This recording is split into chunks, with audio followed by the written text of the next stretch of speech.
RS brothers లో ఆషాఢం KG sale మళ్ళీ మొదలైంది. మరెన్నో క్రేజీ ఆఫర్స్ ఖైదు చేయండి ఆర్ఎస్ బ్రదర్స్. ఉద్యోగాలు చేస్తున్న అదృష్టవంతులారా, మేము చాలా చాలా ఇంటర్వ్యూలకు వెళ్ళాం. అక్కడి ఆఫీసర్లు మమ్మల్ని ఎన్నో ప్రశ్నలు వేశారు. మేము సమాధానాలు కూడా ఎన్నో చెప్పాం. అయినా మాకు ఉద్యోగాలు రాలేదు. మీరు ఏ విధంగా ఉద్యోగాలు సంపాదించింది చెప్పి మాకు సహాయపడవలసిందిగా కోరుతున్నాం. మాస్టరు, మీకు ఉద్యోగం ఎలా వచ్చింది? మా మామయ్య గారు ఎమ్మెల్యేగా ఉండేవారు. సంతోషం. మీరు? మాస్టారు, మీకు ఉద్యోగం ఎలా వచ్చిందో దయచేసి చెప్తారా? ధనలక్ష్మి పెంచింది. ఆవిడెవరు? ఆఫీసర్ గారి భార్య. ధనలక్ష్మి అంటే డబ్బండి. అదే లంచం అన్నమాట. అవునండి. నెక్స్ట్. సార్, మరి మీరు? వినయంతో కూడిన విద్య వల్ల వచ్చింది, కృషితో కూడిన దీక్ష వల్ల వచ్చింది. కృషితో నాస్తి దుర్భిక్షం, జపితో నాస్తి పాతకః అన్నారు పెద్దలు. కావచ్చు, కానీ మీకంటే ఎక్కువ విద్య ఉన్న మా యువతరానికి మీకంటే తక్కువ ఉద్యోగం కూడా ఎందుకు రావటుందో చెప్తారా? మీ యువతరానికి విద్య కంటే పొగరెక్కువ, వినయం కంటే విప్లవం ఎక్కువ, ఆలోచన కంటే ఆవేశం ఎక్కువ, బాధ్యతల్ని భరించటం కంటే హక్కుల కోసం పోరాటం ఎక్కువ. విద్యని వివేకాన్ని వీధులకిచ్చి మీ నిరుద్యోగానికి ఈ వ్యవస్థే కారణం అనుకోవడం తప్పు. ఉద్యోగం ఎలా వచ్చిందంటే మనలూతి కారేశాడు. ఈయనెవర్రా? మా నాన్నగారు. ఒకవేళ నీకేదైనా జవాబు తెలియదనుకో, అది కూడా వినయంగా చెప్పి తప్పకుండా తెలుసుకుంటాను సార్ అనాలి. రిక్షా అన్నట్టు ఇంటర్వ్యూ కార్డు జేబులో ఉందా? ఉంది నాన్న. నువ్వు పదవా. అలాగే పద. నువ్వు రావే. వస్తామ్మా. ఆ ఉద్యోగం రాక మరో ఇంటర్వ్యూ వస్తే అమ్మ శకునం మంచిది కాదేమోనని చెల్లెల్ని, ఆ చెల్లెలు కాదని ఇంకో చెల్లెల్ని, నాకు ఎదురొస్తే ఉద్యోగం రాదేమోనని మా బామ్మ కూడా పక్కకు తప్పుకుని, ఇలా ఒక్కొక్క ఇంటర్వ్యూకి ఎన్నో ఆశలు పెంచుకున్న మా వాళ్ళందరికీ వీడికి ఉద్యోగం రాదు అనే నిరసన భావంలోకి వచ్చేశారు. ఉదయం మా ఇంట్లో నన్ను చూసేసరికి సుప్రభాతం మరో రకంగా తయారైంది.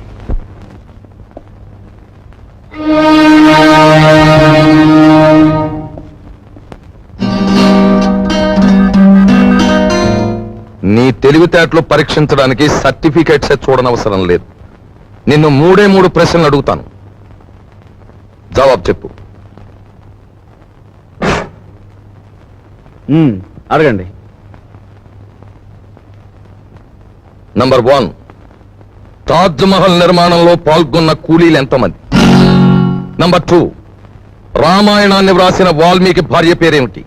నంబర్ 3, 10 పైసల నాణానికి ఎన్ని వంకర్లుంటాయి? Come on tell me. చెప్పలేవా? ఇంత చిన్న ప్రశ్నలకే సమాధానం తెలియని వాడివి అసలు ఈ ఇంటర్వ్యూకి ఎందుకు వచ్చావు?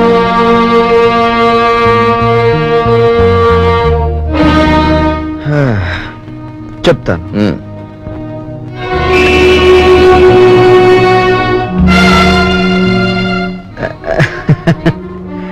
అనవసరంగా బెదిరిపోకండి సార్. ఇది నా 61వ ఇంటర్వ్యూ.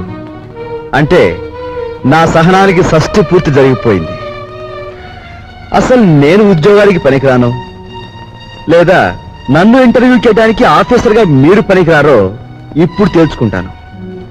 సార్, వాల్మీకి భార్య పేరు మీరు వినలేదు, నేను వినలేదు. కానీ పెళ్ళైన దగ్గర నుంచి మీరు మీ భార్యను చూస్తూనే ఉన్నారు. ఆవిడ చేతికి ఎన్ని గాజులున్నాయో మీరు చెప్పగలరా? ఓకే, 10 పైసల నాణానికి ఎన్ని వంకర్లున్నాయో నేను తర్వాత చెప్తాను. కానీ రోజు దువ్వుకునే మీ తల మీద ఎన్ని వెంట్రుకలున్నాయో మీరు చెప్పగలరా? కనీసం ఆ దువ్వుకునే దువ్వునికి ఎన్ని పళ్ళున్నాయో చెప్పగలరా? చెప్పండి. నాకు తెలియదు. మీరు వేసే అడ్డమైన ప్రశ్నలకి మేము సమాధానాలు చెప్పలేకపోతే మమ్మల్ని వెధవలా చూడటం తెలుసా? మిమ్మల్ని చంపకుండా ఎందుకు వదులుతున్నానో తెలుసా? మిమ్మల్ని చంపి నేను హంతకుడుగా మారటం వల్ల మా సమస్యలు పరిష్కారం కావు. అందుకు గుడ్ బై.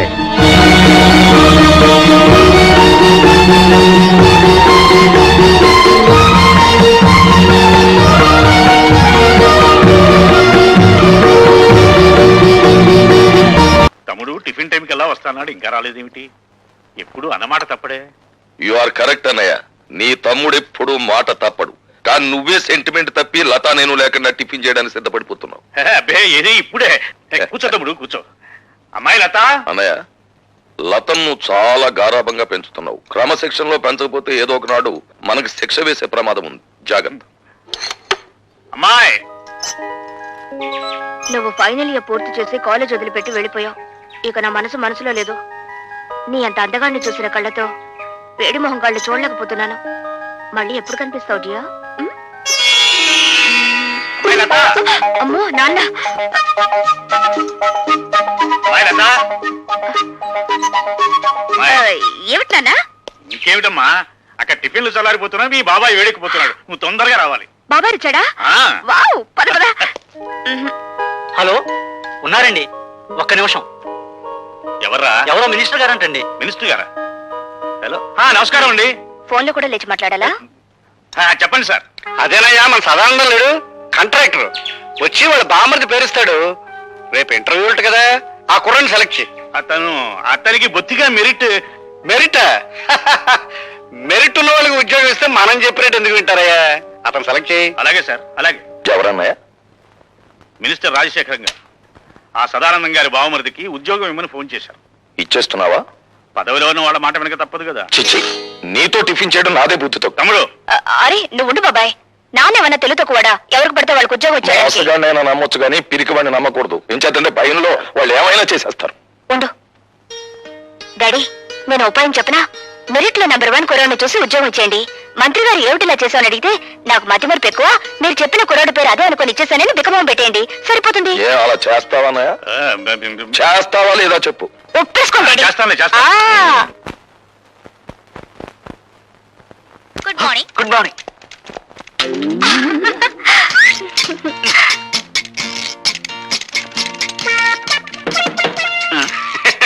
ఏం ఆంజనేయులు, ఏం జరిగింది? You don't worry sir, just call జారిందంటే. ఏం లైలా, నీ టేబుల్ దగ్గర ఏమన్నా తెలుగు ఐస్కంతం పెట్టావా? ఏమోనండి, నాకు తెలియడం లేదు. సరిగ్గా నా టేబుల్ దగ్గరికి వచ్చేసరికి అందరికి పెన్నులు, పెన్సిళ్ళు, ఫైల్స్ జారిపోతుంటాయి. దీనికి ఏకంగా కాలే జారినట్టుంది. దేవ గారు, నేను సొంతం పెట్టవలసిన ఫైల్స్ ఏమైనా ఉంటే పారండి. గీక్కోవాల్సిందే. అదేంటి? I convey my heartly condolences. Condolences for what? పెద్దడు ఎవరైనా పోయాడా? లంచాలు తెచ్చిపెట్టే బంగారు బాతు లాంటి నీ సీటుకు ఈకలు పీకుతున్నారు. అదేంటి? బయట ఇంటర్వ్యూలు జరుగుతున్నాయి. నిలబడి ఉండడం నాకు అలవాట్లేదు, ఏమనుకోకండి. బాబు, మీరు రాజశేఖరం గారి తాలూకే కదూ? యా, సీనియర్ కాల్స్ వచ్చా? పర్వాలేదు, తాగు బాబు. మినిస్టర్ గారు తాలూకు భానోజీరావు గారు. అవునవును, తెలుస్తూనే ఉందిగా. అయితే నేను వెళ్ళొచ్చా? మా మొహాన సిగరెట్ పొగ ఊదించుకునే కంటే నేను పంపించేయడమే మంచిది. వెళ్ళరా బాబు. Bye. Next. Good morning everybody. Good morning. Good morning. Please be seated. Thank you sir. Are you mister Bhargava? Yes sir. భార్గవరాముడు అంటే ఎవరు? తండ్రి ఆజ్ఞ నెరవేర్చడం కోసం కన్న తల్లినే తెగ నరికిన వాడు. భూమి చుట్టుకొలత ఎంత? 7,900 మైళ్ళు. భూమి తన చుట్టూ తాను తిరిగే వేగం ఎంత? గంటకి 1000 మైళ్ళు. ప్రపంచంలో ఇప్పుడు పేరు పొందిన ఫుట్బాల్ ఆటగాడు ఎవరు? Diego Maradona. ఇంజనీర్ బాధ్యతలు ఏమిటి? స్వార్థపరుడైతే దేశానికి వెన్నెముక లాంటి ప్రాజెక్టులను కూల్చివేయడం, నిస్వార్థపరుడైతే వాటిని నిలబెట్టడం కోసం తనుకూలిపోవడం. మొదటి ప్రపంచ యుద్ధం ఎందుకు వచ్చింది? ఒక డాక్టర్ నిర్లక్ష్యం వల్ల. 1887వ సంవత్సరంలో ప్రిన్స్ ఫెడ్రిక్ కంఠానికి ఎడమ వైపున క్యాన్సర్ వ్యాధి సోకింది. డాక్టర్లు దాన్ని ఆపరేట్ చేయకుండా నిర్లక్ష్యం చేయడం వల్ల అతను సింహాసనం అధిష్ఠించిన 99 రోజులకే చనిపోయాడు. ఆ తర్వాత రాజకాంక్ష ఉన్న అతని కొడుకు కైజర్ రాజు కావడం వల్ల, అతను యుద్ధకాంక్ష గలవాడు, జ్ఞానశూన్యుడు కావడం వల్ల మొదటి ప్రపంచ యుద్ధం మొదలైంది. మీ నాన్నగారి వృత్తి? ఈ ఇంటర్వ్యూలో నేను సమాధానం చెప్పలేని ప్రశ్న అదొకటే సార్. ఆఖరిగా ఒక ప్రశ్న. ఈ క్షణంలో మా మనసులో ఏముందో చెప్పగలవా? నాకు ఈ ఉద్యోగం ఇవ్వకూడదని. అలా ఎందుకు అనిపించింది? ఎందుకంటే పెట్టేవాడికి తినేవాడు లోకు కనుక, అడిగేవాడికి చెప్పేవాడు లోకు కనుక. అలా తెలబోకండి సార్. ఒక ఇంజనీర్ గ్రాడ్యుయేట్ ని మీరు అడుగుతున్న ప్రశ్నలు ఏమిటి? అతనికున్న పురాణ పరిచయం, అతనికి తెలిసిన హిస్టారికల్ నాలెడ్జ్, అతనికున్న స్పోర్ట్స్ నాలెడ్జ్ ఇవా ఒక ఇంజనీర్ క్యాండిడేట్ కి కావాల్సిన అర్హతలు. మీరంతా అవకాశవాదులు, ప్రశ్నలు అడగడమే తప్ప సమాధానం చెప్పడం చేత కాని మేధావులు. అయినా మిమ్మల్ని నమ్ముకుని పూటకొక నిరుద్యోగి ఇంకా డిగ్రీలు చంకలో పెట్టుకుని ఆఫీస్ గుమ్మాలు ఎక్కుతూనే ఉన్నాడు. ఎలా? తల్లి మెడలో మంగళసూత్రాలు అమ్మి, అవి ఖర్చైపోతే ఒంట్లోని రక్తాన్ని అమ్మి. సార్, మహాత్మా గాంధీ తెల్లదొరతనాన్ని పోగొట్టగలిగాడేమో కానీ ఆయనే తిరిగి జన్మించిన ఈ నల్లదొరతనాన్ని మాత్రం పోగొట్టలేడు. ఎందుకంటే ఇప్పుడున్న ధరల రక్తం నలుపు, వాళ్ళ దగ్గరున్న డబ్బు నలుపు, వాళ్ళు ప్రోత్సహిస్తున్న బజార్లు నలుపు. మీరు అడిగిన ఒక్క ప్రశ్నకు సమాధానం చెప్పకుండా వెళ్ళడం ఇష్టం లేక జవాబు చెప్పే పెడుతున్నాను సార్. మా నాన్న వృత్తి ఏమిటని కదా మీరు అడిగింది? హీఈస్ ఎ లయర్, హీఈస్ ఎ డెజర్టర్. కట్టుకున్న భార్యని, కన్న బిడ్డని అనాథల్ని చేసి వెళ్ళిపోయిన కసాయివాడు. ఆ కసాయివాడి రక్తాన్ని పంచుకు పుట్టాను నేను.